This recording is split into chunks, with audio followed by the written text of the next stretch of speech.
Hello, my name is PJ, and I'm an alcoholic. We've made it pretty far.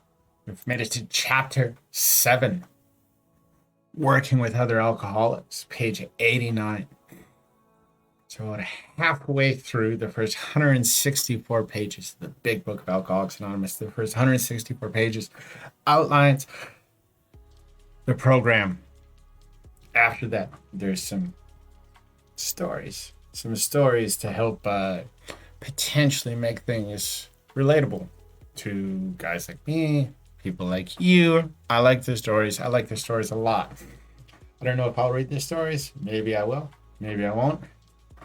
If you want to listen to the stories, I suggest getting the Big Book of Alcoholics Anonymous on audible.com. Audible.com, you can listen to books, and they do a pretty good job, a pretty good production with the stories.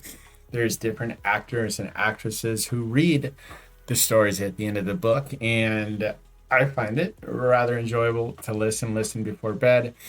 If I fall asleep, that's okay, because I'm going to bed anyways, and if I stay up, I'm putting in some work on my recovery.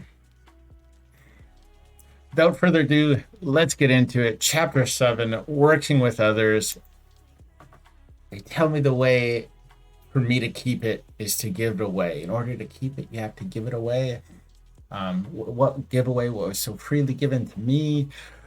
I don't know, something like that. All I know is when all else fails, working with another alcoholic, it gets me out of myself. It gets me out of my anxiety, my depression, my self-centered feelings of poor me.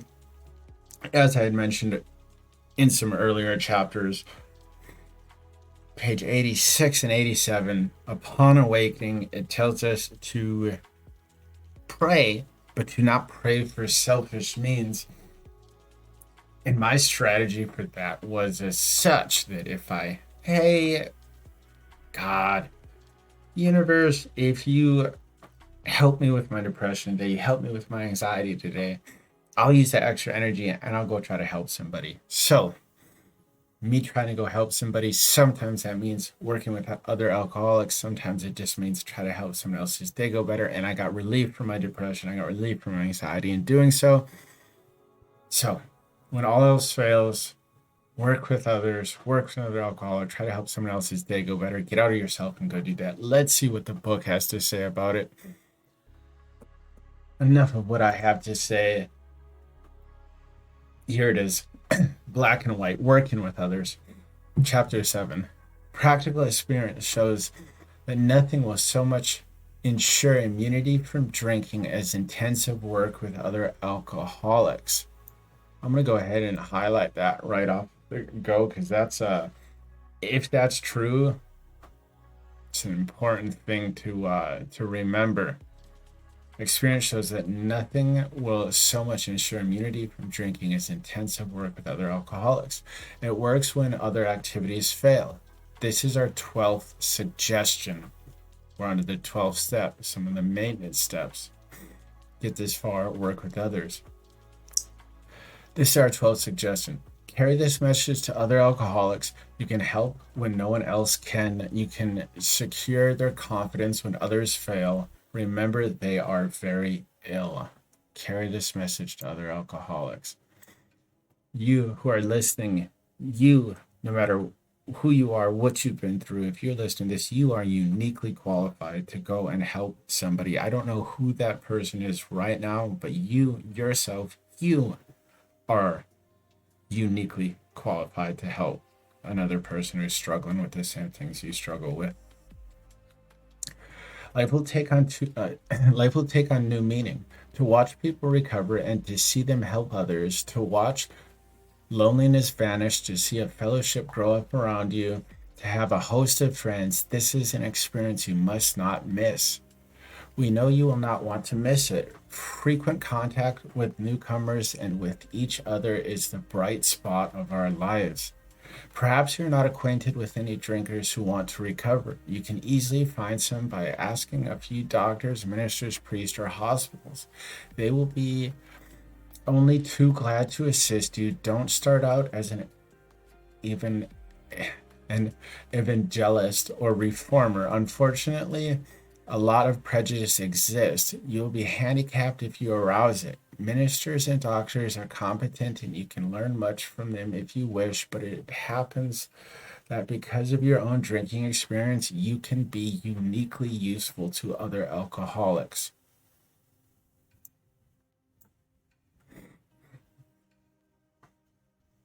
So cooperate, never criticize. To be helpful is our only aim. You can find other alcoholics in meetings. If you say, hey, everybody at these meetings is a lame, go be the cool one for the newcomers that come in after you. If you go there and you think everybody isn't cool or whatever it is that you think, just imagine all the people just like you struggling who go there thinking the same thing. And because you didn't stay there, because you don't go there to welcome those new guys in, they turn around too. It's really important that you yourself recognize that you are uniquely qualified to help someone else who's just like you, and go make yourself available. Go make yourself available for the others who are going to come in after you. When you discover a prospect for Alcoholics Anonymous, find out all you can about him. If he does not want to stop drinking, don't waste time trying to persuade him. You may spoil a later opportunity. This advice is given for his family also. They should be patient, realizing they're dealing with a sick person. If there is any indication that he wants to stop, have a good talk with the person most interested in him, usually his wife. Get an idea of his behavior, his problem, his background, the seriousness of his condition, and his religious learnings. You need this information to put yourself in his place, to see how you would like him to approach you if the tables were turned. Sometimes it is wise to wait until he goes on a binge. The family may object to this, but unless he is in dangerous physical condition, it is better to risk it. Don't deal with him when he is very drunk, unless he is ugly and the family needs your help. Wait for the end of the spree, or at least a lucid interval. Then let his family or friend ask him if he wants to quit for good and if he would go to any extreme to do so. If he says yes, then his attention should be drawn to you as a person who has recovered. You should be described to him as one of a fellow who, as part of their own recovery, try to help others and who will be glad to talk to him if he cares to see you.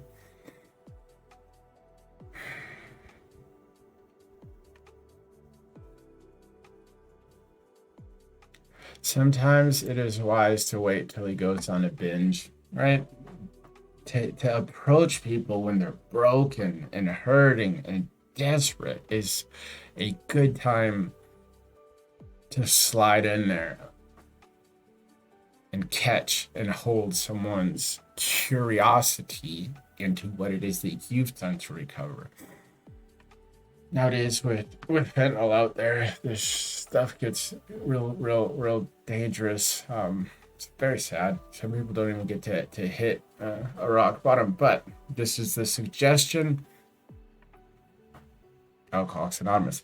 If he did not want to see you, never force yourself upon him. If he does not want to see you, never force yourself upon him. Neither should the family historically plead with him to do anything, nor should they tell him about you much. They should wait for the end of his drinking bout. You might place this book where he can see it in the interval. Here, no specific rule can be given that the family must decide these things, but urge them not to be over anxious, for that might spoil matters. This reminds me of attraction rather than promotion. Rather than promote, hey, get sober, this is how I did it, you got to do it, here's the way, do it. You live by attraction, by living a happy, quality, sober life, allowing those who are struggling around you with alcoholism to see that you live a happy, quality, sober life, and make the suggestions, the guidance available when they come to you and they are looking for a solution in their life. Usually, the family should not try to tell your story. When possible, avoid meeting a man through his family. Approach through a doctor or institution is a better bet. If your man needs hospitalization, he should have it, but not forcibly unless he is violent.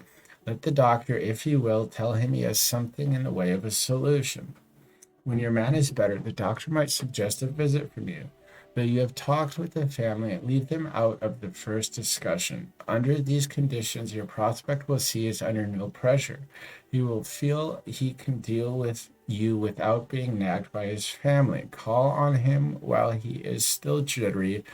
He may be more receptive when depressed, right? So this is kind of saying maybe wait till he goes on a bender, wait till he's coming off of it, wait till he's depressed and just feeling in the gutter. People are often more vulnerable and open to the ideas of change than this topic of family here is big. I always tell people early in recovery, if possible, it's often ideal to keep your spouse self some space from family, despite some family members being good, kind people. Family seems to stress addicts and alcoholics out in early recovery. So, as this says here, is the kind of approach from outside of the family angle can be worthwhile. See your man alone if possible. At first, engage in general conversation. After a while, turn the talk to some phase of drinking. Tell him enough about your drinking habits, symptoms, and experience to encourage him to speak of himself. If he wishes to talk, let him do so. You will thus get a better idea of how you ought to proceed. If he is not communicative, give him a sketch of your drinking career up to the time you quit, but say nothing for the moment of how that was accomplished. If he is in a serious mood, dwell on the troubles liquor has caused you, being careful not to moralize or lecture. If his mood is light, tell him humorous stories of your escapades. Get him to tell some of his. Build some rapport, which shouldn't be difficult. You don't have to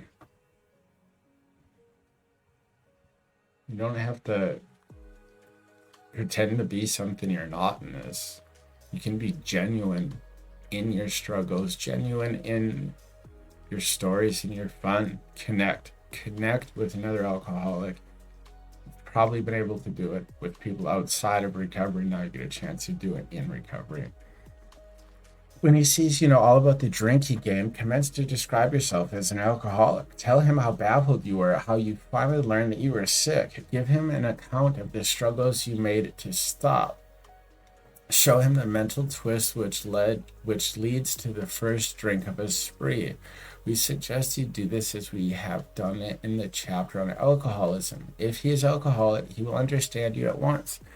He will watch your mental inconsistencies with some of his own.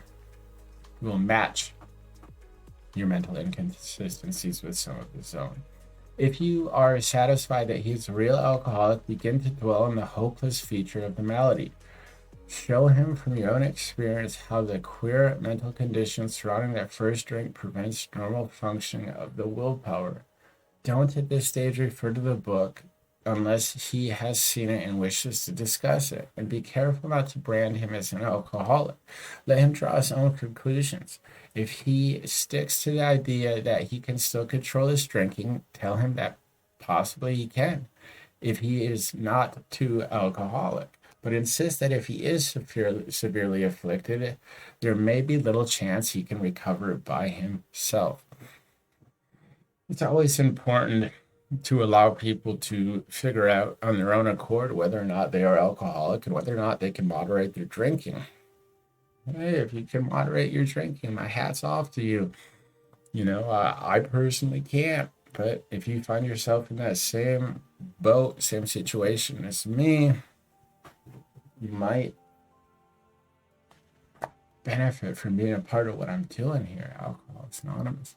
Continue to speak of alcoholism as an illness, a fatal malady. Talk about the condition of body and mind which accompany it. Keep his attention focused mainly on your personal experience. Explain that many are doomed who never realize the predicament. Doctors are rightly loath to tell alcoholic patients the whole story unless it will serve some good purpose. But you may talk to him about the hopelessness of alcoholism because you offer a solution. You will soon have your friend admitting he has many, if not all, the traits of an alcoholic. If his own doctor is willing to tell him that he is an alcoholic, so much the better. Even though your protege may not have entirely admitted his condition, protege. Even though your protege may have not entirely admitted his condition. Protege is like an understudy. Your understudy maybe have not entirely admitted his condition. He has become very curious to know how you got well. Let him ask you that question if you will. Tell him exactly what happened to you. Stress the spiritual feature freely. If that man be agnostic or atheist, make it empathetic that he does not have to agree with your conception of God. He can choose any conception he likes, provided it makes sense to him. The main thing that he be willing to believe in a power greater than himself and that he live by spiritual principles. Tell him exactly what happened to you. He does not have to agree with your conception of God. The main thing is that he be willing to believe in a power greater than himself and that he live by spiritual principles. When dealing with such a person, you had better use everyday language to describe spiritual principles. There is no use arousing any prejudice he may have against certain theological terms and conceptions about which he may already be confused. Don't raise such issues, no matter what your own convictions are. It's important here not to push your own religious and spiritual beliefs, because that's not part of the program. Your own belief system surrounding that is not part of the program. It is not part of this new person's program. The idea is that they can come up with their own spiritual belief system, their own spiritual ideologies. With time. They just have to be open-minded to it in the beginning. That's it. Just open-minded to maybe there's something more going on here than maybe more than we previously thought. Maybe they're already open-minded to it. When dealing with such a person, you had better use we read that. Okay. Your prospect may belong to a religious denomination. His religious education and training may be far superior to yours. In that case, he is going to wonder how you can add anything to what he already knows. But he will be curious to learn why his own convictions have not worked and why yours seem to have worked so well. He may be an example of the truth that faith alone is insufficient. To be vital, faith must be accompanied by self-sacrifice and unselfishness, constructive action. I like this. Here's an example of the truth that faith alone is insufficient. Just believing is not enough. Action is important. Faith without works is dead. Okay, maybe you believe, but what are your actions saying on a day-to-day basis? Are you living by spiritual principles, right? It's hard to maintain 24/7, 7 days a week, 365 days a year, but at your core, there needs to be guidance in your life founded on spiritual principles. To be vital, faith must be accompanied by self sacrifice and unselfish, constructive action. Let him see that you are not there to instruct him in religion. Admit that that he probably knows more about it than you do, but call to his attention the fact that, however deep his faith and knowledge, he could not have applied it or he would not drink. Perhaps your story will help him see where he has failed to practice the very precepts he knows so well. We represent no particular faith or denomination. We are only dealing with general principles common to most denominations.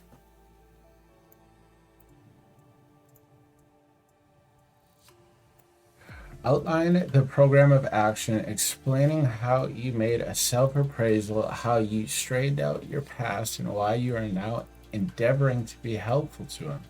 It is important for him to realize that your attempt to pass this on to him plays a vital part in your own recovery.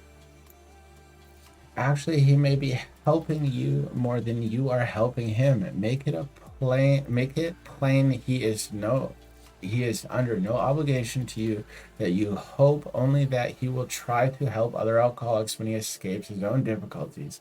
Suggest how important it is that he places the welfare of other people ahead of his own. Make it clear he is not under pressure, that he needn't see you again if he doesn't want to. You should not be offended if he wants to call it off, for he has helped you more than you have helped him. If your talk has been sane, quiet, and full of human understanding, you have perhaps made a friend. Maybe you have disturbed him about the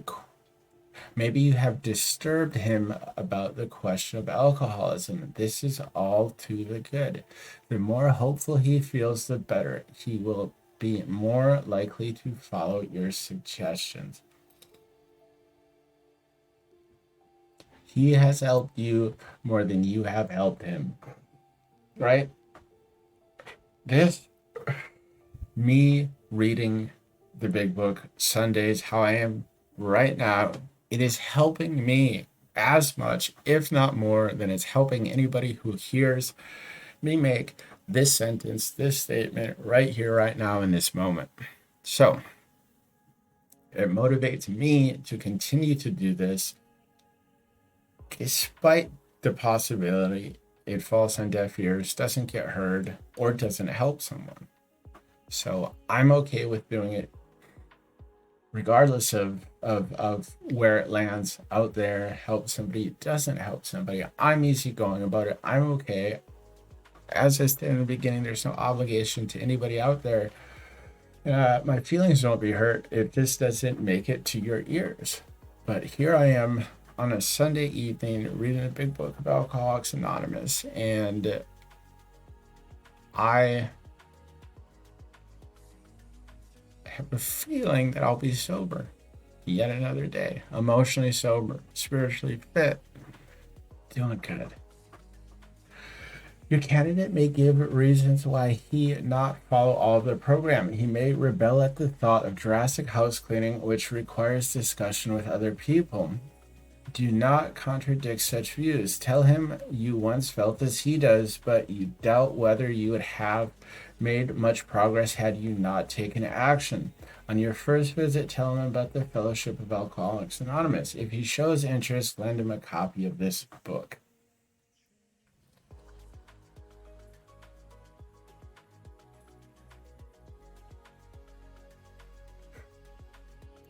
Half measures availed us nothing.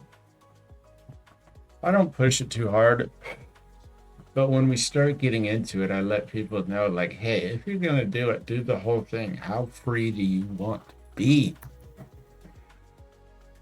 Unless your friend wants to talk further about himself, do not wear out your welcome. Give him a chance to think it over. If you do stay, let him steer the conversation in any direction he likes. Sometimes the new man is anxious to proceed at once, and you may be tempted to let him do so. This is sometimes a mistake. If he has trouble later, he is likely to say you rushed him. You will be most successful with alcoholics if you do not exhibit any passion for crusade or reform. Never talk down to an alcoholic from any moral or spiritual hilltop. Simply lay out the kit of spiritual tools for his inspection. Show him how they work for you. Offer him friendship and fellowship. Tell him that if he wants to get well, you will do anything to help. If he is not interested in your solution, if he expects you to act only as a banker for his financial difficulties or a nurse for his sprees, you may have to drop him until he changes his mind. This he may do after he gets hurt some more.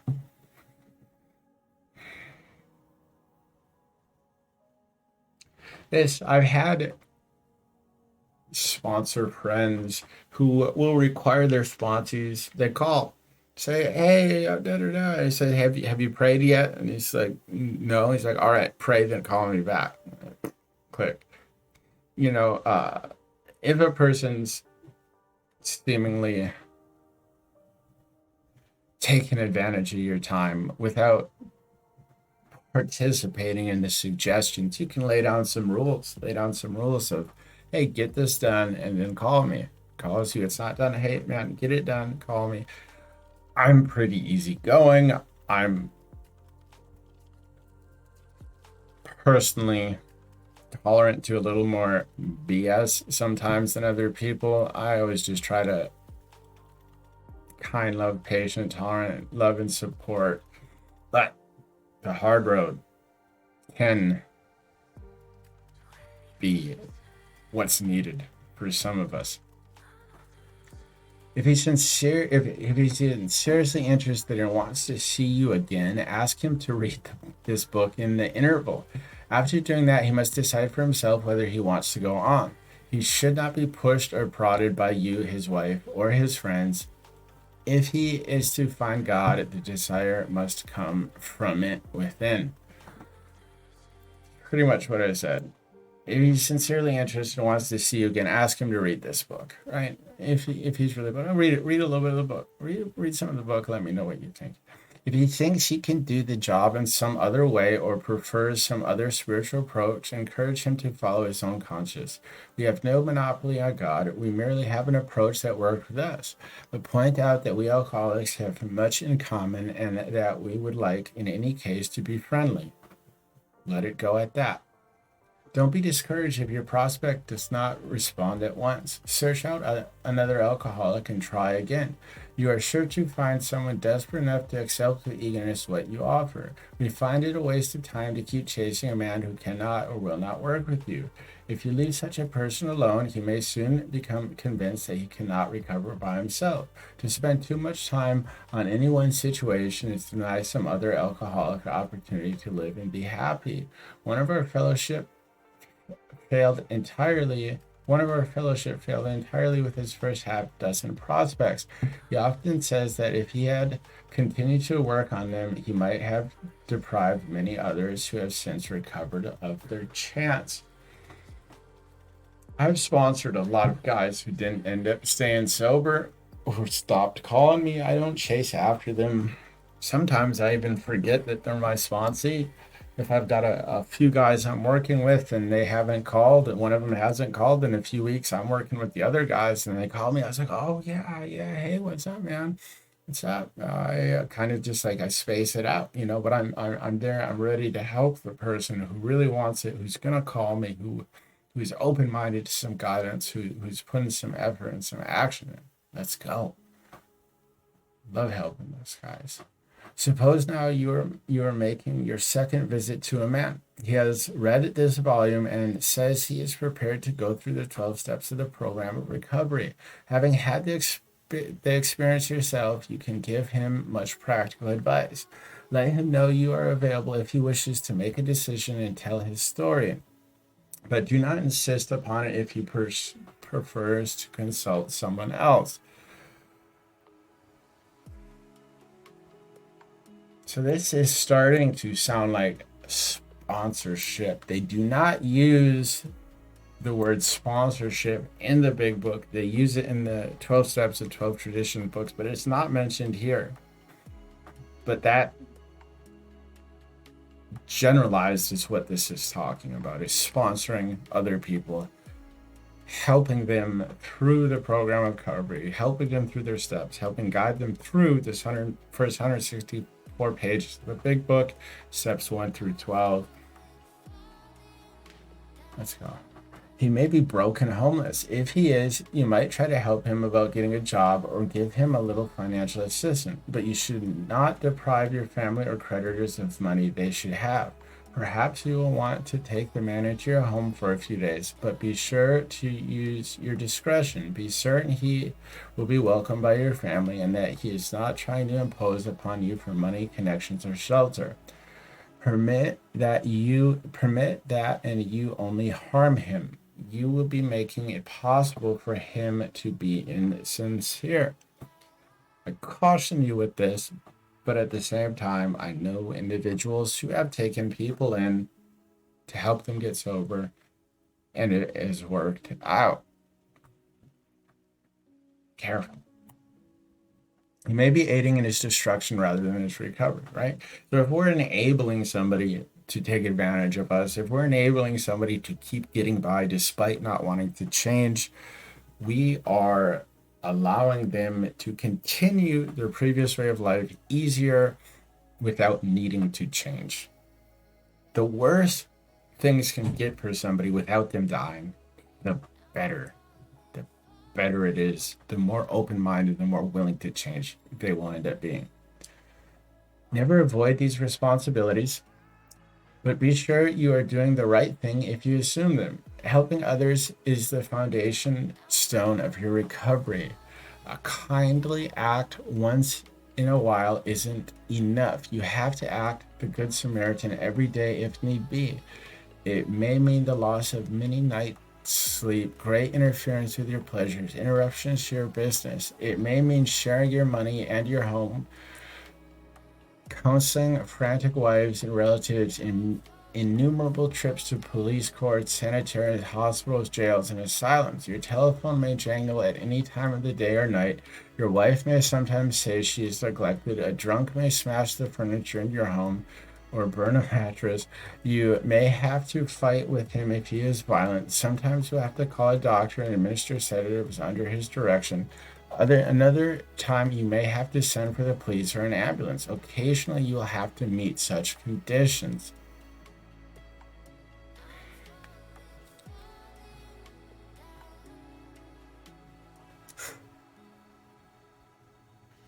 So never avoid these responsibilities, but be sure you are doing the right thing if you assume them.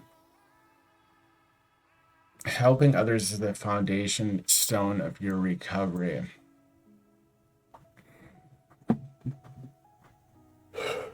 This can get to be a lot, helping others. That being said, I am personally willing and desperate enough to never have cravings, to not be depressed, to not be anxious, that I am willing to help others despite it taking some of my time, some of my attention, my energy. I'm willing to give some of that up in order to stay free from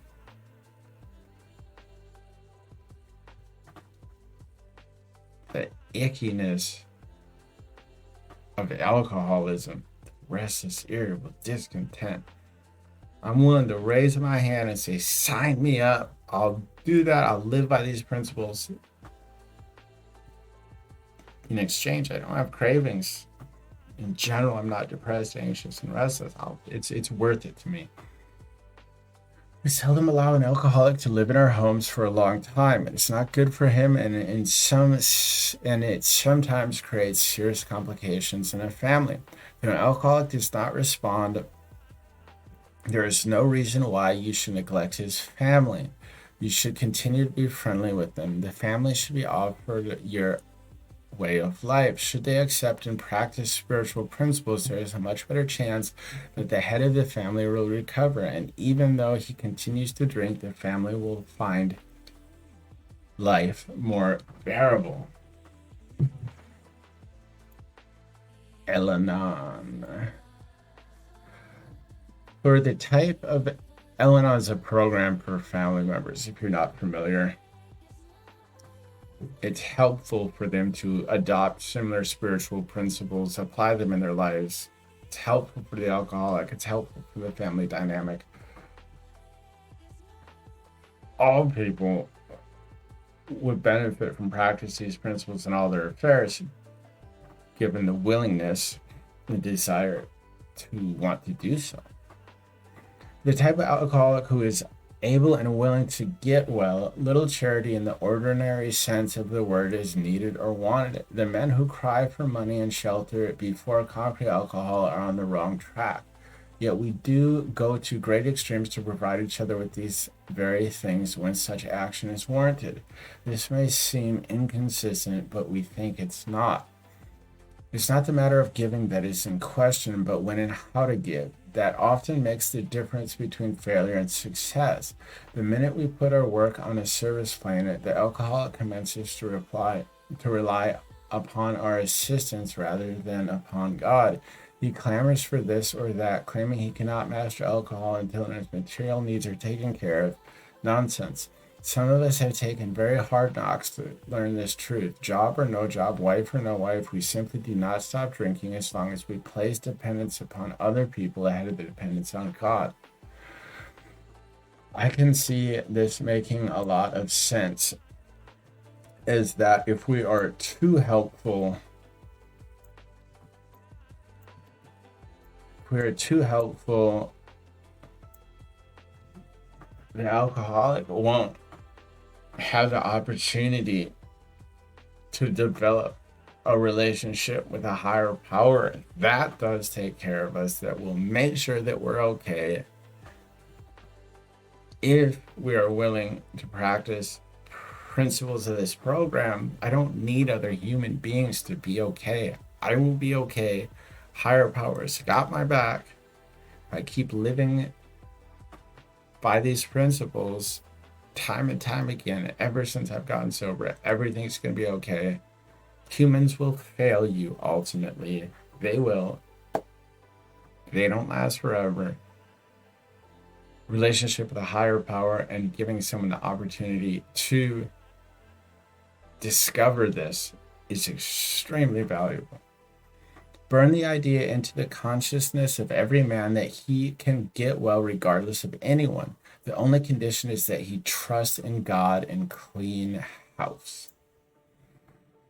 Now, the domestic problem. There may be divorce, separation, or just strained relations. When your prospect has made such reparations as he can to his family and has thoroughly explained to them the new principles by which he is living, he should proceed to put those principles into action at home. That is, if he is lucky enough to have a home. Though his family be at fault in many respects, he should not be concerned about that. He should concentrate on his own spiritual demonstration. Argument and fault finding are to be avoided like the plague. In many homes, this is a difficult thing to do, but it must be done if any results are to be expected. If persisted in for a few months, the effect on a man's family is sure to be great. The most incompatible people discover they have a basis upon which they can meet. Little by little, the family may see their own defects and admit them. These can then be discussed in an atmosphere of helpfulness and friendliness.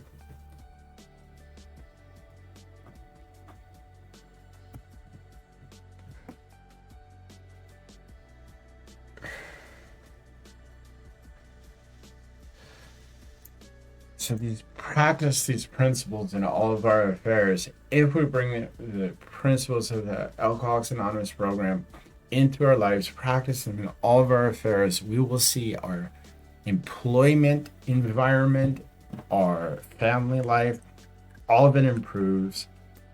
This is a blanket that you put across your entire life: patience, love, tolerance, acceptance. It takes practice. It takes some effort. But you'll find that on the other side of it is the highest of quality life. My grand sponsor, my sponsor, has been with his wife for 14 years. He's an old guy. 14 years, he said, he never had an argument. Never had an argument. He said, I would rather be happy than right. So he practices patience, love, tolerance, and acceptance with her, and they don't find the need to argue.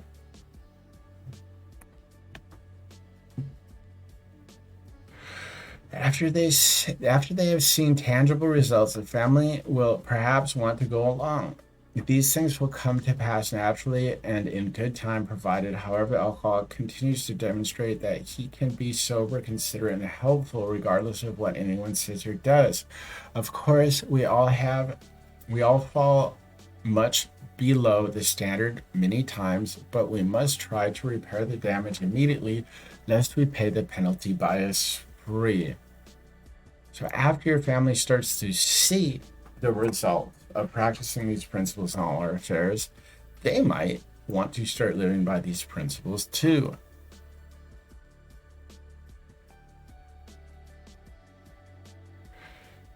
Provided the alcoholic continues to demonstrate that he can be sober, considerate, and helpful regardless of what anybody says or does. He can practice these principles in all of his affairs regardless of what anybody says or does.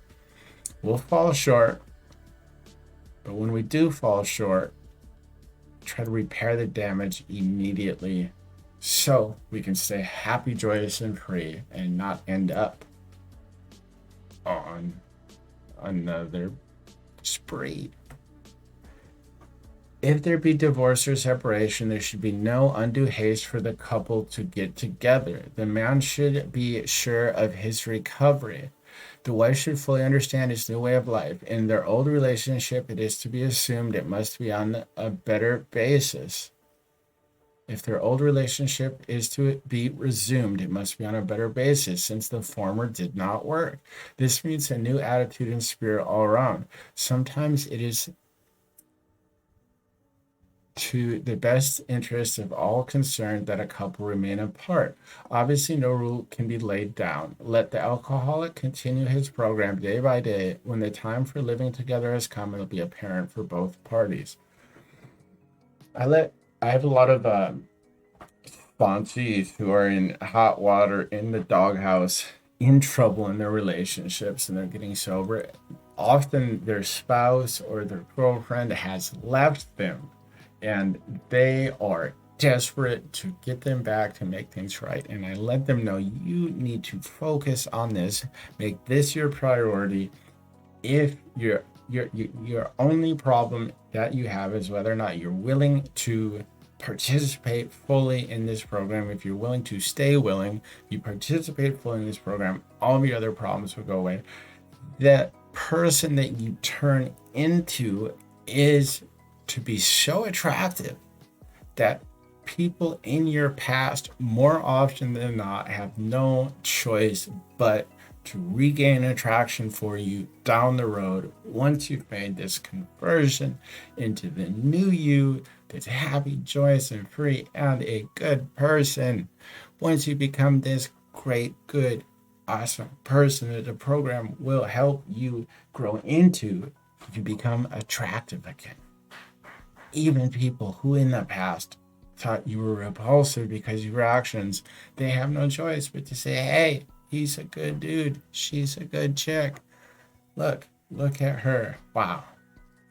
So don't worry about that.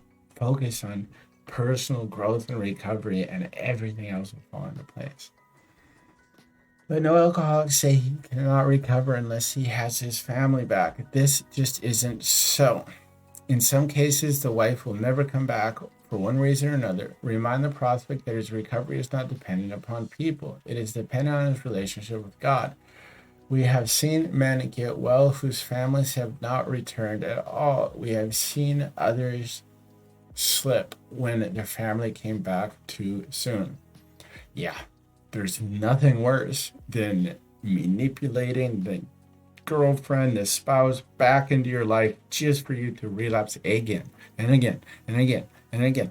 You very might actually ruin it. if you keep doing that. Both you and the new man must walk day by day in the path of spiritual progress. If you persist, remarkable things will happen. When you look back, we realize that the things which came to us when we put ourselves in God's hands were better than anything we could have planned. Follow the dictates of a higher power, and you will presently live in a new and wonderful world, no matter what your present circumstance.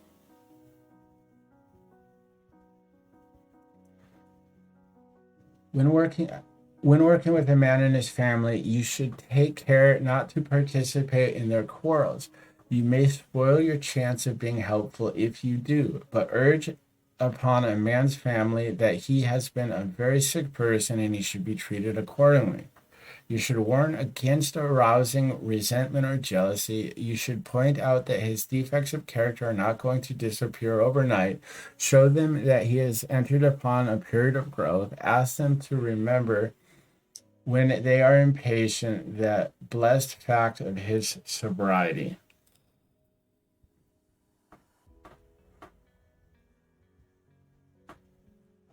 If you have been successful in solving your own domestic problems, tell the newcomer's family how that was accomplished. In this way, you can set them on the right track without becoming critical of them. The story of how you and your wife settled your difficulties is worth any amount of criticism. Assuming we are spiritually fit, we can do all sorts of things alcoholics are not supposed to do. People have said we must not go where liquor is served. This is going to be important. Assuming we are spiritually fit, we can do all sorts of things alcoholics are not supposed to do. People have said we must not go where liquor is served. We must not have in our homes. We must shun friends who drink. We must avoid moving pictures which show drinking scenes. We must not go into bars. Our friends must hide their bottles if we go to their houses. We mustn't think or be reminded about alcohol at all. Our experience shows that this is not necessarily so. We meet these conditions every day. An alcoholic who cannot meet them still has an alcoholic mind. There is something the matter with his spiritual status. His only chance for sobriety would be some place like the Greenland ice cap, and even there an Eskimo might turn up with a bottle of scotch and ruin everything. Ask any woman who has sent her husband to distant places on the theory he would escape the alcohol problem. In our belief, any scheme of combating alcoholism which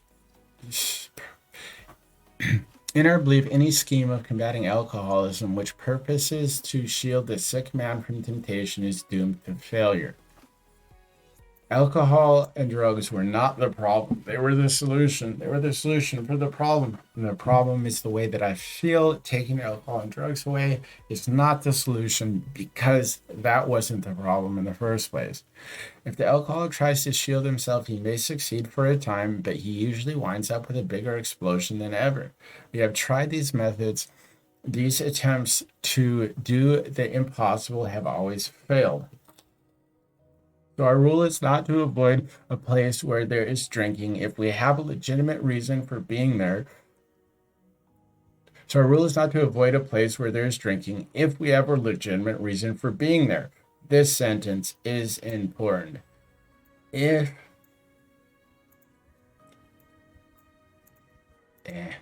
we have a legitimate reason for being there. So you need to ask yourself if you have a legitimate reason for being there. That includes bars, nightclubs, dances. This includes bars, nightclubs, dances, receptions, weddings, even plain, ordinary hoopty parties. To a person who has had experience with an alcoholic, this may seem like tempting providence, but it isn't.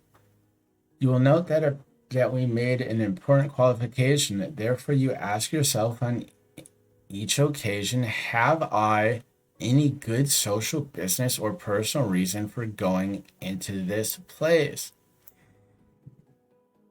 I went to a wedding at 9 months sober with my girlfriend, and I had, for the most part, avoided situations in which people were drinking, and I had a really good time. It was my girlfriend's cousin. I had a good reason for being there, meeting her extended family, supporting her at this event in which she was expected to go. We had fun.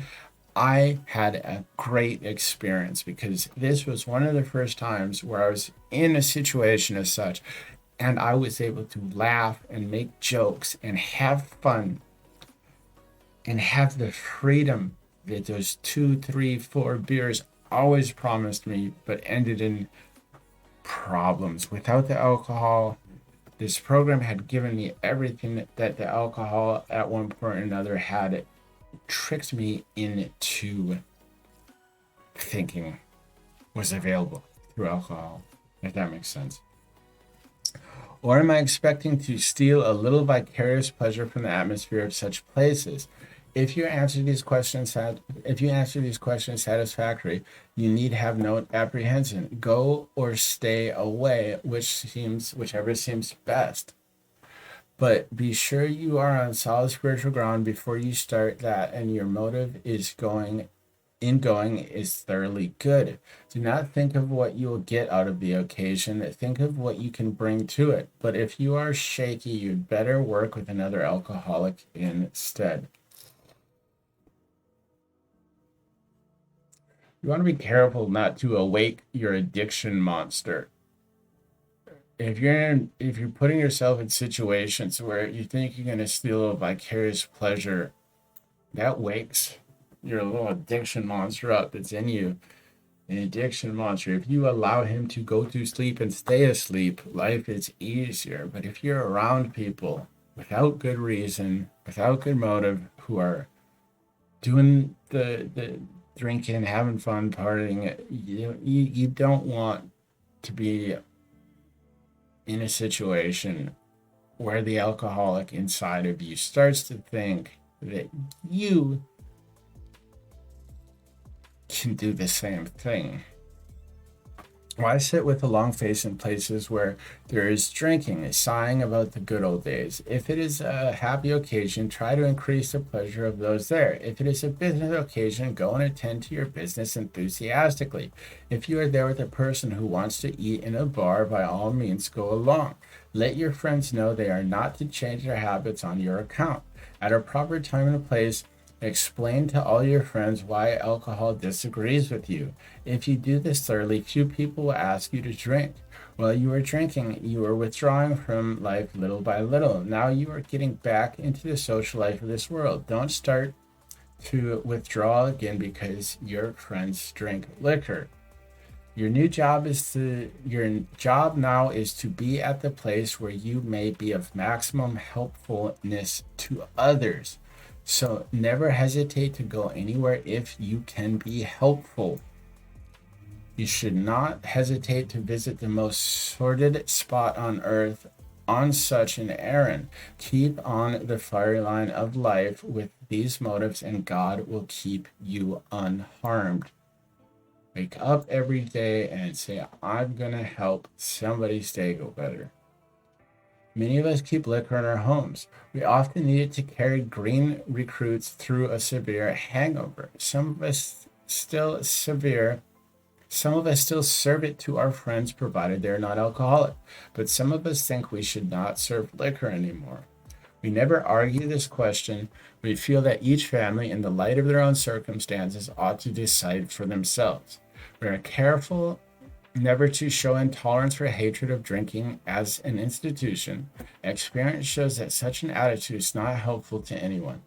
Every new alcoholic looks for this spirit among us and is immensely relieved when he finds we are not witch burners.